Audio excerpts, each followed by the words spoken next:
Like I say, I'm the one who had the silk seamstresses brought over from China or from the silk factories because silk you have to sew it a certain way. You can't sew silk like you can't sew silk like you would a normal cloth. Many people don't know that the silkworms. I mean, even feeding the silkworms silk and all that other stuff. It's a tree that they feed. Many people don't know how silkworms have make silk, and it's a silkworm that was fed a certain kind of a certain kind of leaf. It's a tree actually, and or a certain kind of fibrous tree, and when they eat it, they produce silk. It's just a worm. And many people would realize it's just a worm, and feed it something else, and it'll eat that and makes that into the silk. But anyway, the point is that it's just a worm that you feed it a certain diet, and then it makes silk. If you feed it something else, it'll eat that, and if it's and it'll try and make silk out of that, or thread out of that, the cocoon. Anyway, it's all complicated and stuff like that about the silkworm, and that's something that I know because I own them. You know, I started the Silk Road, or my scientists did.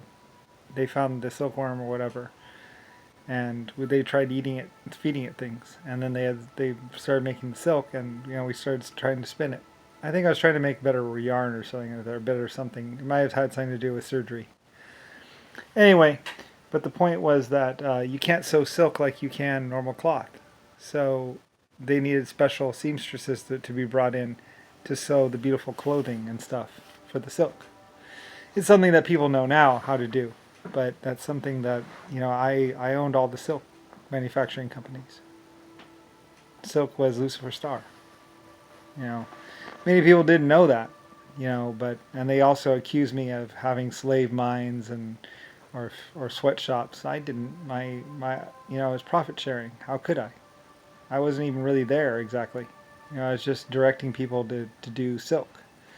And it might have something to do with the bulletproof vests and stuff like that, trying to find a better fibrous stuff or something like that. Anyway, I think it had to do with surgery or something. I'm not exactly sure what it had to do with, but basically, in getting the silk imported and changed and moved over to other countries also as well, and protecting the silk throughout the years. People tried to against fire and stuff like that. They're very fragile little animals. I don't think I genetically created them myself. I don't really know, but furthering the Silk Road and stuff like that, and the silk, that was me. Anyway, and getting it made into beautiful cloth and clothing for women and stuff. That was me. So anyway, I was gonna have some clothes made for me and all that, but I was small, too small back then, and stuff like that.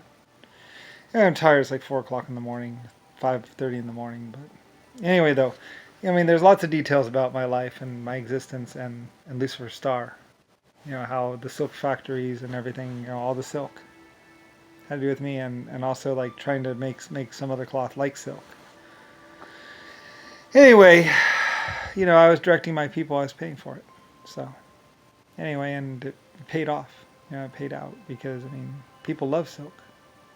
It was very high demand. So worth more than gold.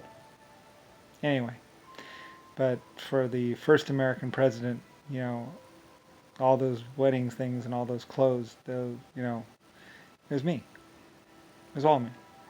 So anyway, it was my White House. They actually made the clothing mostly for me and for some other people. So anyway, like I say, Nixon and some other people would be giving away my silk dresses, to women, saying that was for them, from him or from them, and it wasn't from him. It was from me to these women. Like I said, a lot of women divorced their husbands when they found out about what was going on, what they were really doing.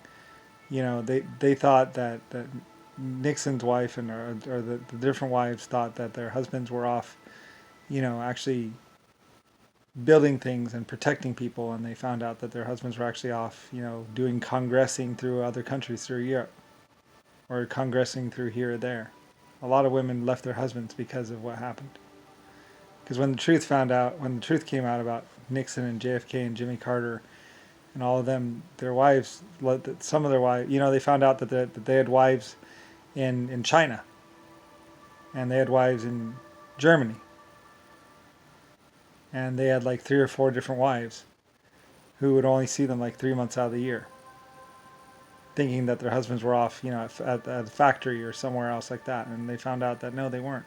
They were off, living it up, robbing ships, and having sex with women and even raping them, having sex with little girls or small Chinese women. There's a lot of fallout from it, as they say, from what Nixon and JFK and Jimmy Carter and all of them were doing. They're like a boys' club that happened to be killing people too. Anyway, it's all really bad. And then there was me, Lucifer Star, the true owner of the White House and the Washington D.C. building and Germany and America. I invented the word America. So, that in California. So, all this stuff would come out somewhere around 1980. They had tried to suppress it and keep people from knowing who I was for so long. And even after then, Rodney and Rick Bush would want to suppress who I truly was as long as they could. Try and make me forget who I was. I was just trying to have a normal childhood for a little while. A few blissful years being a child. I'd never been a child, really. I'd always been Lucifer Star, the great Lucifer Star.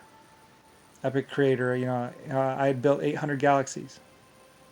Many would say I'd done more than enough. Creating or starting the stars of 800 galaxies. From scratch. Figuring out how to create water out of particles. That was me, Lucifer Star. And then sharing technology with the world and the universe. That was me. The very inventing of military and government. That was me. I didn't want anybody to ever be able to withhold technology or information. And I figured if I didn't, then it couldn't be withheld. And I had invented everything at least 500 times. So, for those people, up to a certain point, it was free. Common knowledge. So, everything about particles, everything about physics was free, shared. Whether you were part of my group or not. So they couldn't withhold it. Like I said, the nuclear physics and everything else like that, my Germans were the foremost scientists, and then they just gave it to the world. Like, here. So you don't kill yourselves.